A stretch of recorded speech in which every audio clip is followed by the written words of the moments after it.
할렐루야. 오늘도 선부 예배 나오신 모든 분들 하나님께서 한 분 한 분 반갑게 맞아주신 줄로 믿습니다. 주님 사모하는 여러분들에게 은혜와 복으로 화답하시며 참으로 이 생명 다하도록 주 안에서 모든 일들이 형통하게 되기를 주의 이름으로 축복합니다. 우리는 2002년 6월 달에 대한민국 모든 국민들의 함성 소리를 지금도 기억하고 있습니다. 그때 어떤 일이 있었는가요? 한국 축구가 월드컵 경기에서 4강 신화를 달성을 했습니다. 우리 팀이 16강에 들어가고 8강에 들어가고 4강에 들어가자 온통 우리 한국은 월드컵 열기에 빠지게 되었고 흥분의 도가니가 되고 말았습니다. 그때 우리 한국팀을 승리로 이끌었던 히딩크 감독에 대한 인기가 하늘 높은 줄 모르고 올라갔어요. 심지어 어떤 사람들은 히딩크 감독을 우리나라 대통령으로 세워야 된다, 그렇게 주장하는 사람도 있었습니다. 히딩크 경영학, 히딩크 신드롬, 이런 것들이 신조어로 나타나가지고 기업에서도 히딩크에 대해서 연구를 했어요. 마케팅 그리고 투자에도 히딩크의 정신을 우리가 본받아야 된다, 이런 사람들도 있었습니다. 여러분, 한국 축구가 이렇게 발전하고 4강까지 올라가게 된 것은 여러 가지 요인이 있지만은 가장 중요한 것은요, 감독과 선수들이 하나가 되었다는 거죠. 서로 끝까지 믿어주고 인정을 했기 때문에 이런 좋은 결과가 가져왔습니다. 히딩크는 그렇게 얘기를 한 거예요. 여러분, 그때 그 예선전은 미국하고 처음에 했거든요. 그런데 우리가 1대0으로 졌을 때 페널티킥을 얻게 되었어요. 그런데 그 페널티킥은 누가 찼느냐? 이을용 선수라는 사람이 킥을 한 거예요. 그런데 페널티킥은 여러분이 아시다시피 90% 이상의 성공률이 있잖아요. 그런데 이을용이가 그걸 실축을 해버렸어요. 노골이 돼버린 거예요. 그 한숨 소리가 천지에 진동을 했습니다. 그 광경을 지켜보던 우리 대한민국 국민들이에요.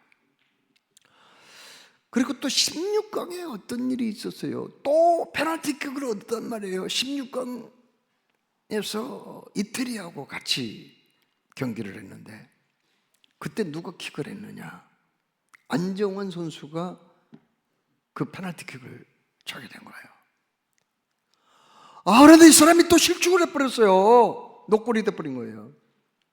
그때 그냥 우리나라 그 국민들이 얼마나 이을용이 빨리 저거 보기 싫다고 빨리 빼라고 저거 또 안정환이 저거 선수도 아니라고 하면서 빨리 제거하라고 얼마나 온성이 젖어 있는지 몰라요. 그러면 그때 히딩크 감독은 어떤 태도를 취했을까요? 이렇게 말했어요. 모든 책임은 제가 지겠습니다. 저는 이을용, 안정환이가 페널티킥 실축은 했지만은 나는 그 선수들을 믿어요. 끝까지 제가 게임에 들어와서 경기를 할 수 있도록 할 겁니다. 이렇게 얘기를 했어요. 그런데 이 사람들은요, 자기들이 그냥 페널티킥 실축해가지고 비난을 듣는 거 그거 몰랐을까요? 다 알고 있었습니다. 그렇지만은 그 히딩크 감독이 끝까지 자기를 믿어준 것에 대해서 너무 감사해가지고요, 몸을 아끼지 아니하고 얼마나 열심히 뛰었는지 몰라요. 그 결과 어떤 일이 발생했어요? 그 이을용 선수가요, 어시스트, 도움을 주어서 골을 넣는 그런 일이 발생했습니다. 또 16강에서 안정환이가 어떤 일이 발생했어요? 정말 극적으로 연장전까지 가가지고 그 상대방 골문 앞에서 헤딩을 하잖아요. 그 헤딩이 절묘하게 코너로 들어가가지고 이건 그 누구도 받을 수가 없어요. 어떤 골키퍼도.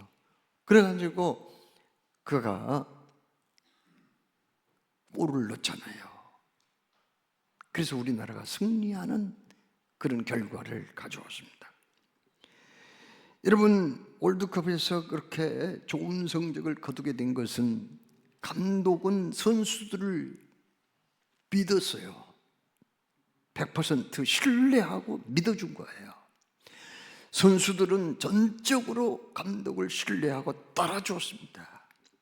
그래서 그 좋은 결과를 가져왔다고 하는 그런 얘기입니다. 여러분, 오늘 우리는 디모데전서 1장 12절로 17절까지 말씀을 봉독했거든요. 오늘 이 말씀에도 주님께 인정받는 한 사람이 있었다는 것을 말씀합니다. 누구입니까? 바울이라는 사람이에요. 바울은 뭐라고 오늘 여기 말씀합니까?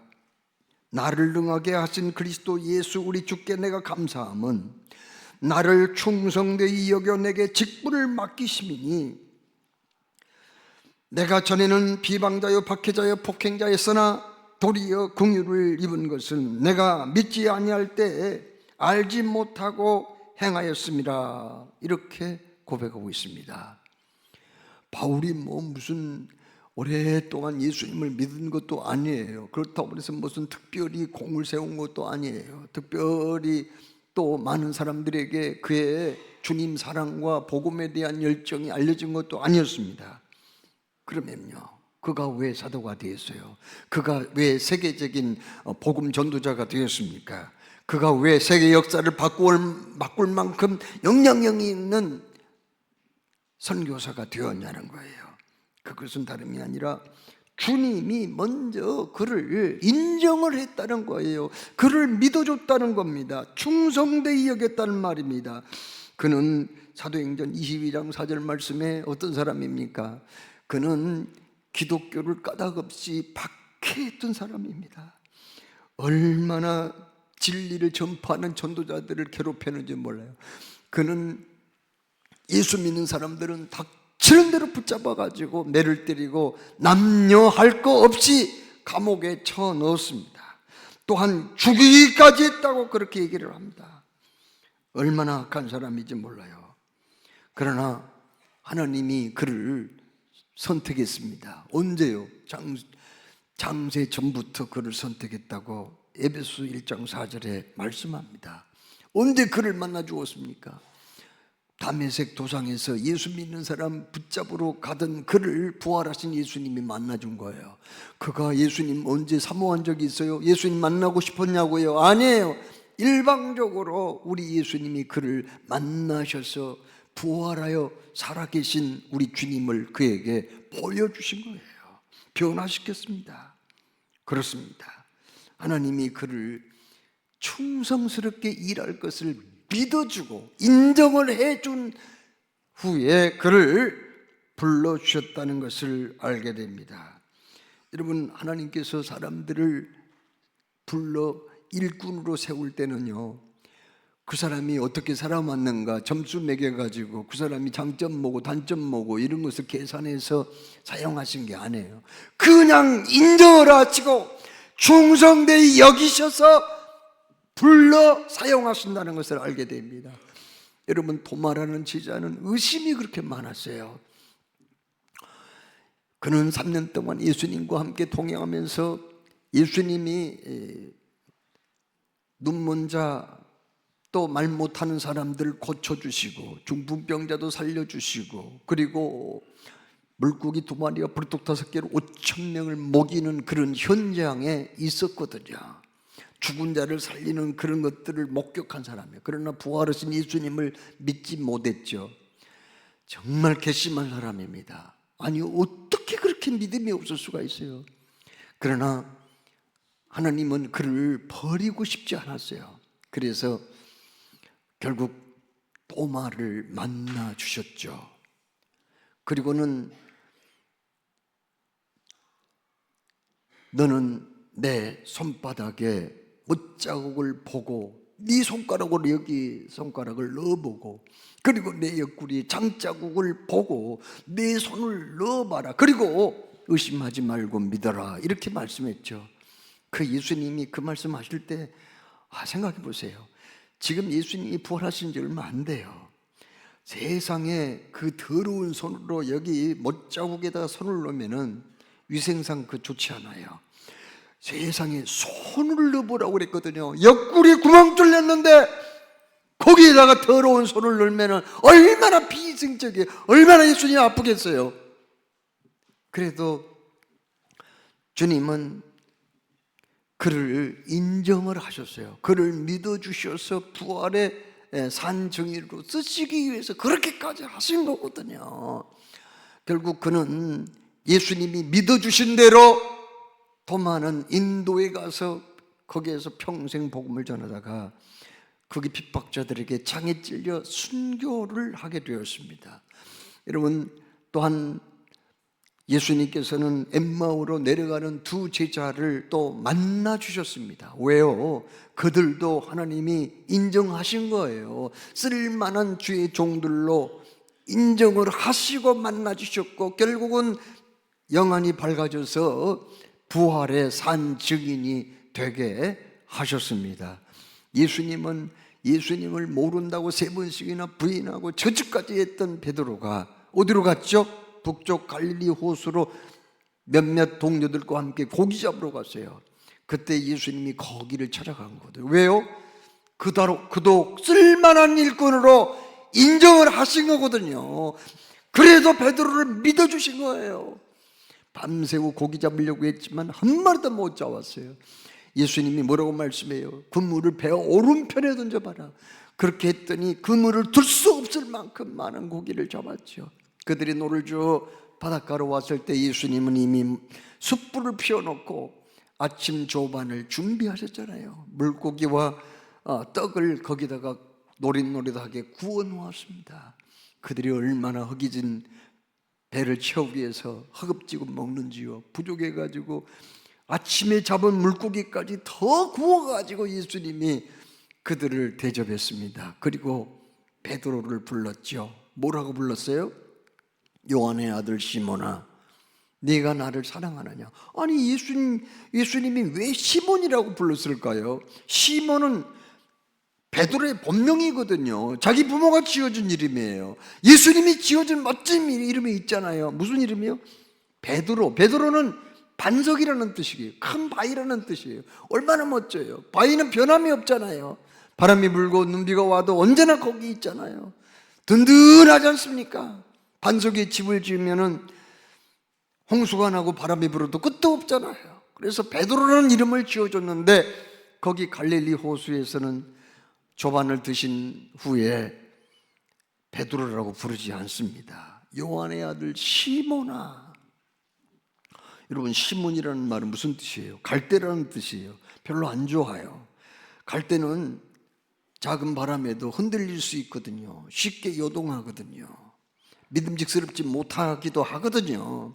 그런데 왜 본명, 원래 예수님이 지어준 이름이 아니라 왜 부모가 지어준 시몬아 그렇게 불렀을까요?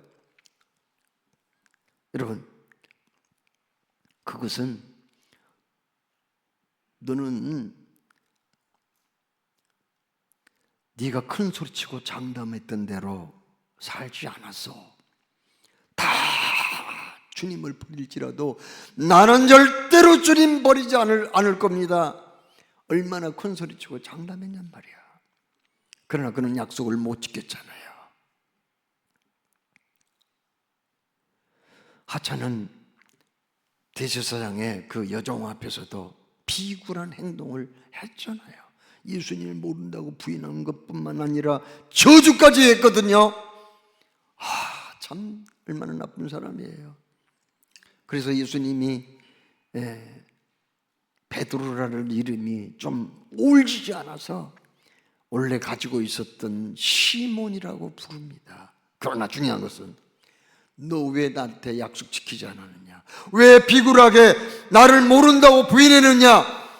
너 왜 저주까지 했어? 내가 너에게 뭘 잘못했어? 이렇게 따져 물을 수도 있겠지만은, 그러나 예수님은 뭐라고 말씀하세요?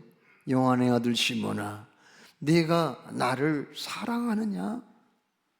그 말씀 속에는 너는 나를 배반했어도, 나를 부인했어도 그래도 나는 너를 인정을 해.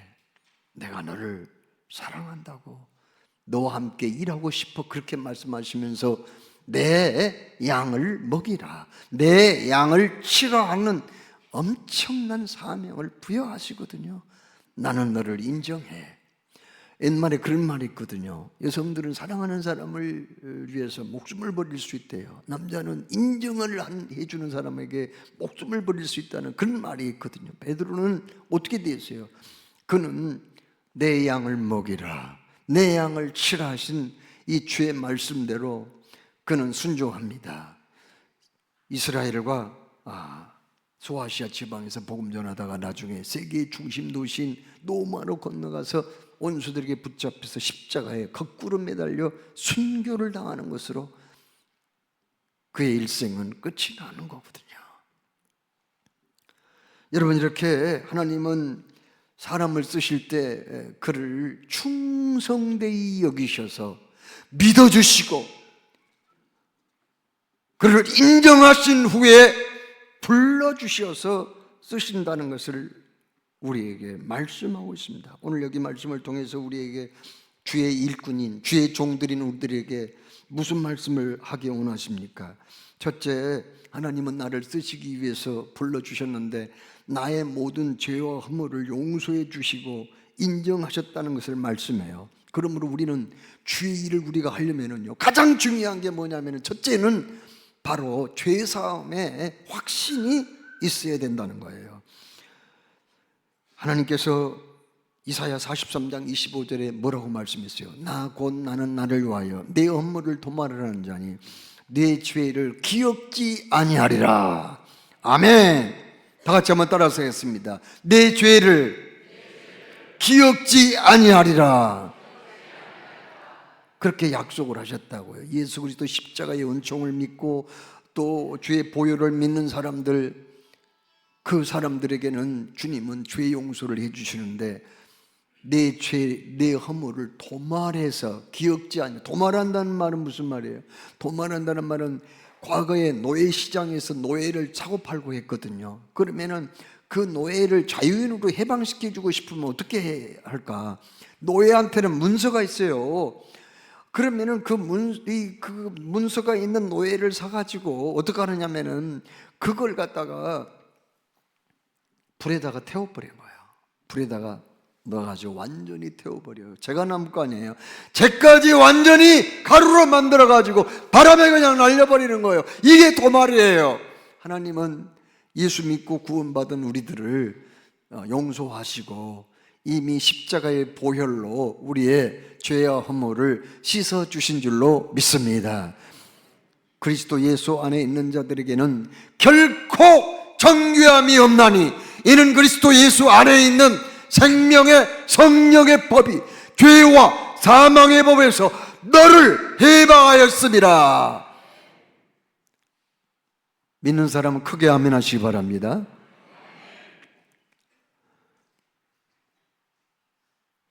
일꾼이 되려면은 이런 제사함의 확신이 있어야 돼요. 그리고는 어떻게 해야 돼요? 나 자신을 주님이 용서하고 인정했으니 나도 나 자신을 용서해야 된다 하는 말씀이거든요. 시편 103편에 뭐라고 말씀해요? 여호와는 긍휼이 많으시고 은혜로우시며 노하기를 더디하시고 인자하심이 풍부하시도다. 자주 경채가지 아니하시며 노를 영원히 품지 아니하시로다. 우리의 죄를 따라 우리의 우리를 처벌하지 아니하시며 우리의 죄악을 따라 우리에게 그대로 갚지 아니하셨으니 이는 하늘이 땅에서 높음같이 그를 경외하는 자에게 그의 인자하심이 크심이로다. 그렇습니다. 주님은 나를 인정하시고 믿어주시고 쓰시기 위해서 먼저 나의 죄와 허물을 깨끗하게 정리해 주신 줄로 믿으시기 바랍니다. 그러므로 하나님께서 나를 용서하시고 인정하셨으니 나도 나를 용서하고 인정하기를 주의 이름으로 축원합니다. 둘째로, 주님께 인정받고 주의 종으로 부름받은 사람들은 모든 것이 하나님의 은혜라는 사실을 깨닫고 감사와 영광을 하나님께 돌려야 된다 하는 말씀입니다. 고린도전서 15장 8절 9절에 나는 사도 중에 지극히 작은 자라고 바울은 그렇게 고백합니다. 만삭되지 못하여 난 자라고 고백합니다. 디모데전서 1장 15절에 죄인 중에 내가 괴수 우두머리라고 그렇게 얘기를 하고 있습니다. 이런 나를 충성되이 여겨서 내게 직분을 맡기셨다. 자기가 충성을 했기 때문에 직분을 맡긴 게 아니에요. 그냥 믿어주고 인정을 해서 직분을 맡겼다. 하나님께 사랑하시는 여러분, 내가 무슨 자격이 있어서 뭐 준비를 그렇게 잘해서 뭐 무슨 장점이 그렇게 자랑거리가 많아서 내가 일꾼 된 게 아니에요. 하나님이 그냥 나를 믿어주고 인정해가지고 주의 종이 일꾼이 된 줄로 믿으시기 바랍니다. 지금은 고인이 되어 있지만은 이북에서 내려와서 영락교회를 개척해서 우리나라 대표적인 교회로 세우셨던 한경진 목사님이라는 분이 계세요. 한경진 목사님을 모르는 사람이 누가 있을까요?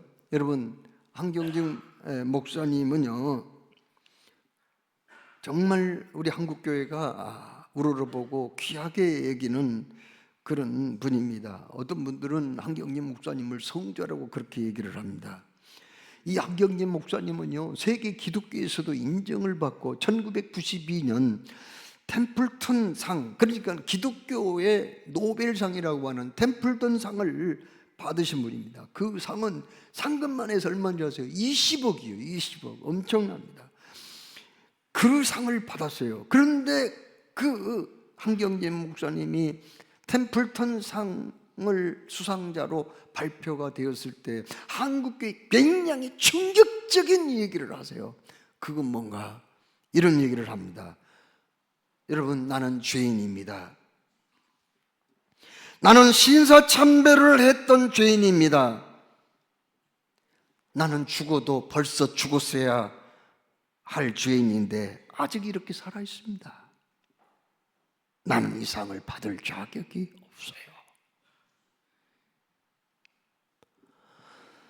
일제 때 신앙의 지조를 지키기 위해서 일반 신도들 중에도 신사참배를 거부하고 죽은 사람들이 엄청 많거든요.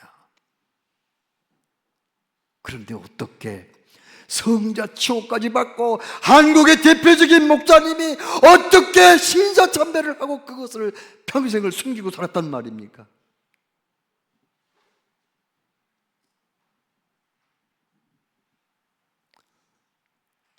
그러나 우리 주님은 그걸 몰라서 그분을 사용했을까요? 그건 몰라서 그분이 학원 사역하고 군대에 선교하고 한국의 대표적인 인물로, 세계적인 인물로 그렇게 신학대학 교수로, 총회장으로 그렇게 봉사하게 했을까요?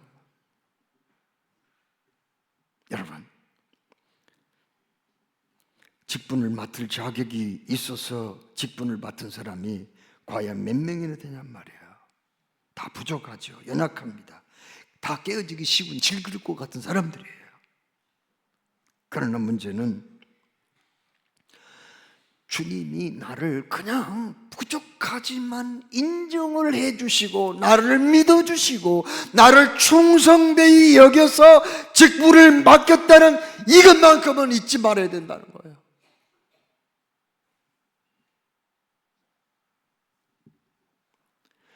그러므로 오직 나의 나 된 것은 주의 은혜인 줄 믿고 모든 영광을 주께 돌리는 주의 종들이 다 되시기를 주의 이름으로 축원합니다.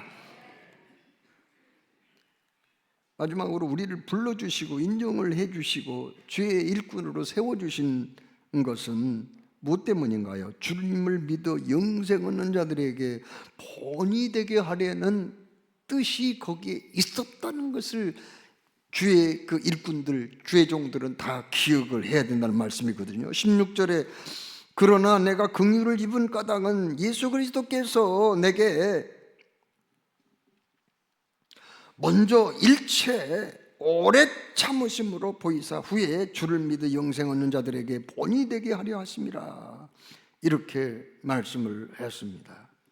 여러분, 우리가 부족하지만 주님이 믿어주시고 일꾼 삼아 주신 것은요, 아직 그 믿음이 성숙하지 못한 사람들 있잖아요. 이런 사람들에게 신앙의 본을 보여주기를 원해서 그렇게 나를 일꾼으로 세워주셨다, 이렇게 말씀합니다. 고린도전서 11장 1절에 사도 바울은 고린도 교회 성도들에게 편지 쓰기를 이렇게 하고 있습니다. 내가 그리스도를 본받는 자 된 것 같이 너희는 나를 본받는 자 되라, 이렇게 말씀했어요. 오늘 여기 우리 집사님들, 장로님들, 권사님들, 모든 주의 일꾼들은요, 어떻게 해야 돼요? 새로 믿기로 작정한 사람들, 그런 사람들 향해서 뭐라고 해야 돼요?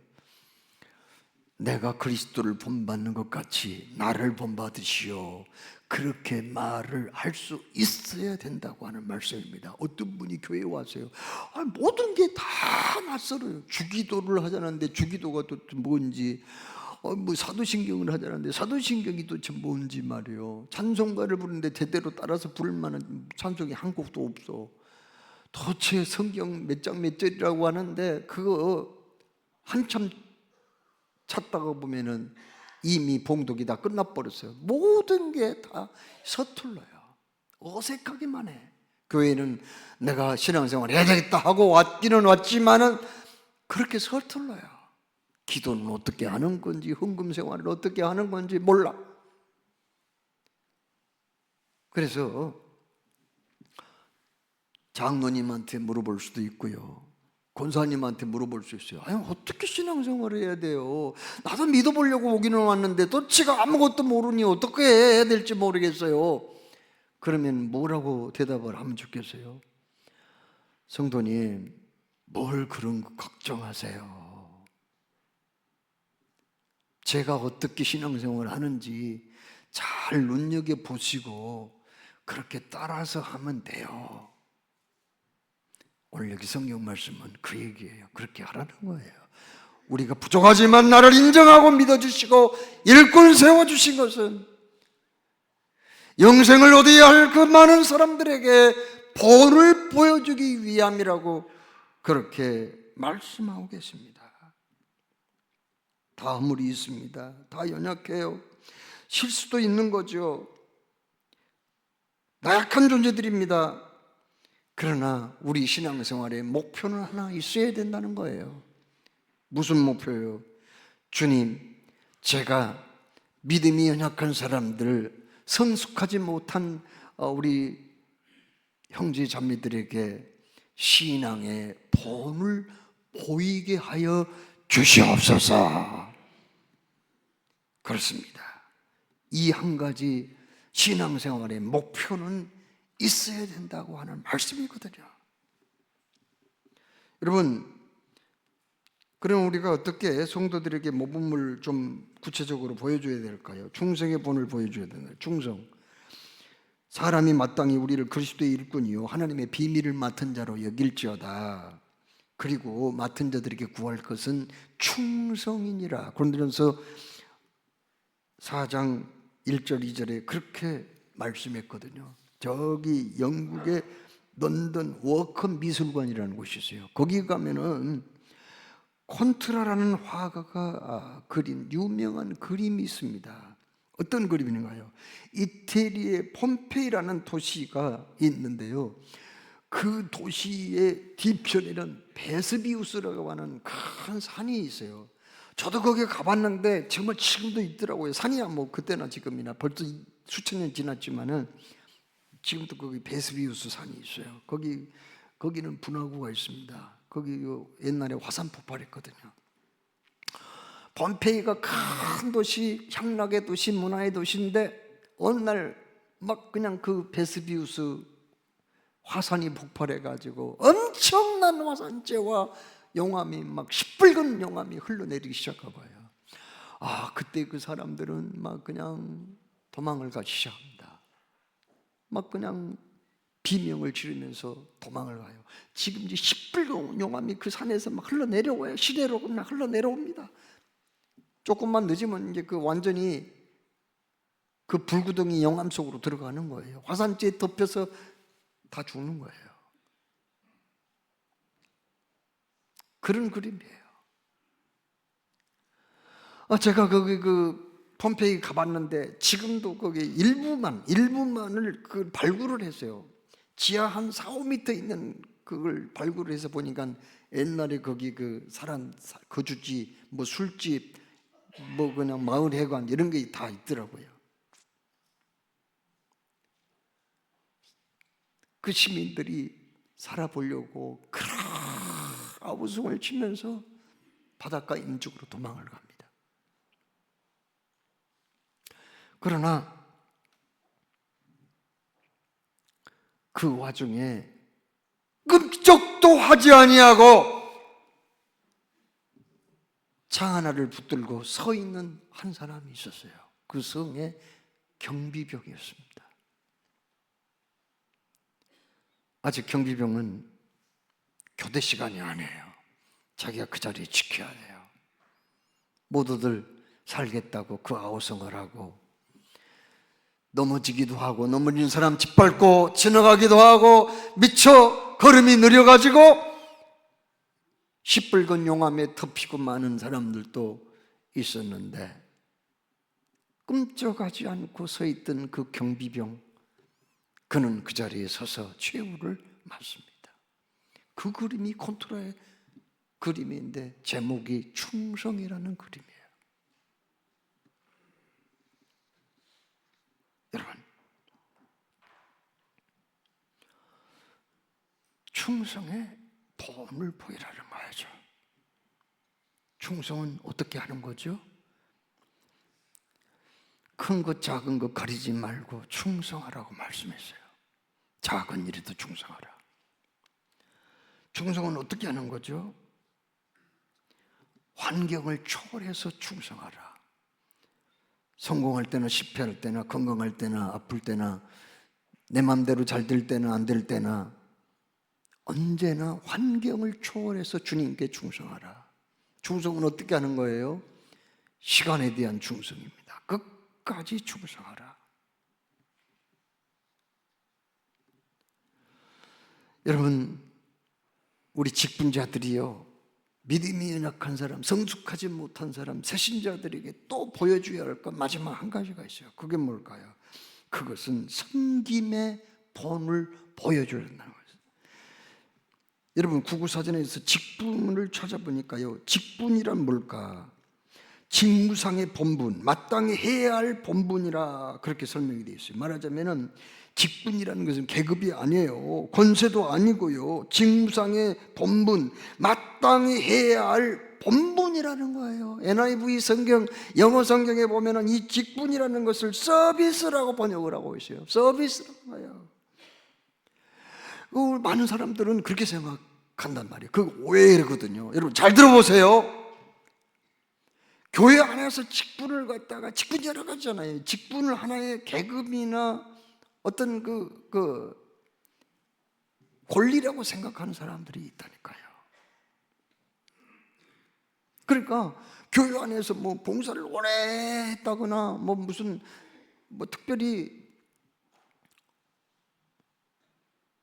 공을 세웠다든지 이런 사람들의 명예를 보존하기 위해서 직분을 부여해가지고 그런 직분을 가지고 있는 사람한테는 교인들이 그냥 허리를 숙이고 존경의 표시를 하고 그분이 교회의 어떤 일들을 좌지우지하고 막 흔들어버리고 어? 그 사람이 한 번 주장하면은 그냥 따라가야 되고, 그런데 그 직분은 그게 아니라는 거예요. 영어 성경에서 뭐라고요? 직분은 서비스라고 그렇게 번역을 하고 있어요. 서비스가 뭐예요? 식당에 여러분 다 가보셨죠? 서빙하는 사람 거기 있잖아요. 손님이 오면은 어서 오십시오 하고 반갑게 맞이합니다. 그리고 이제 식탁을 다 깨끗이 닦고 거기에 앉으시라고 안내를 해줍니다. 그리고 물도 갖다 줍니다. 주문도 받습니다. 또 뭐 음식을 먹다가 부족하면은 그냥 뭐 좀 갖고 오라고 그러면은 예 알겠습니다 하고 금방 갖다 줍니다. 정말 손님이 와서 음식을 드시고 갈 때까지 불편함이 없도록 다 해준 거예요. 어떨 때는 너무 그렇게 친절하게 해주는 그 서빙하는 사람들, 이런 사람들 보면은 좀 미안해요. 정말 좀 미안할 정도예요. 그런데 교회 직분이 뭐라? 바로 그 서빙이라는 거예요. 서비스라고 성경에 번역을 해놓고 있단 말이에요. 서비스.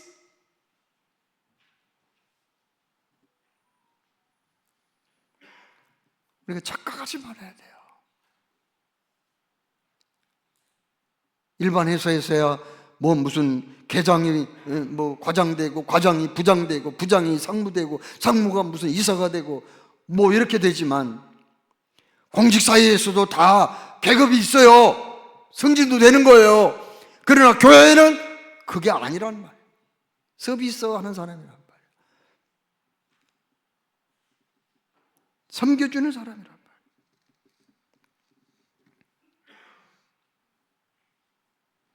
그렇기 때문에 누군가가 당신은 어느 교회 다닙니까? 봉일전 장로교회 다녀요.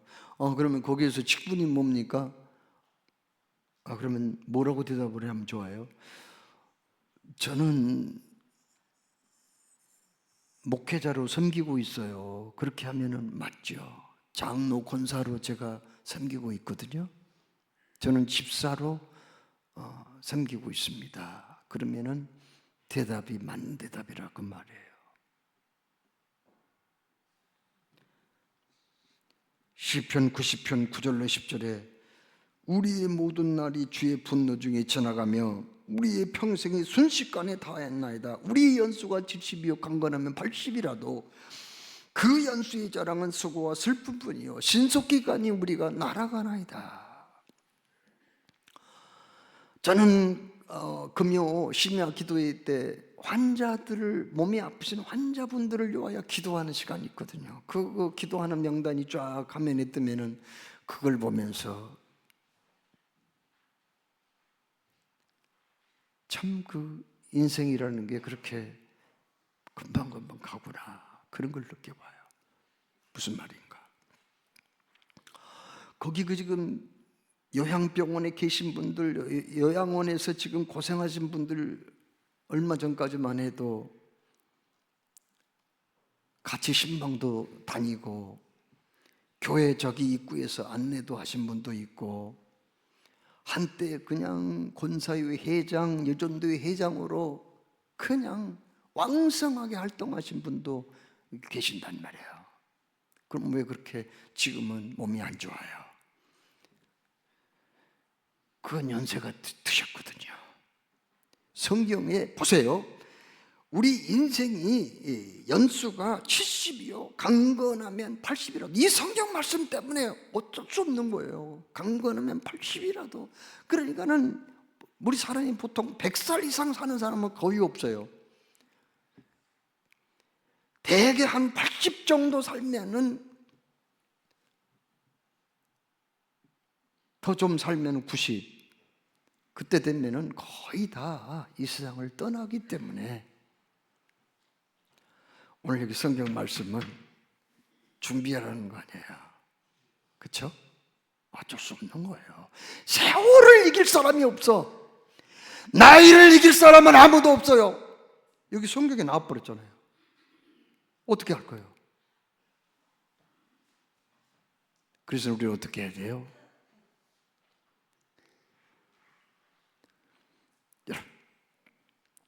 걸어가는 것보다는 달려가는 게 더 빨라요. 달려가는 것보다는 날아가는 게 더 빨라요. 우리 인생은 막 날아가는 것 같이 속도가 빠르다는 거예요.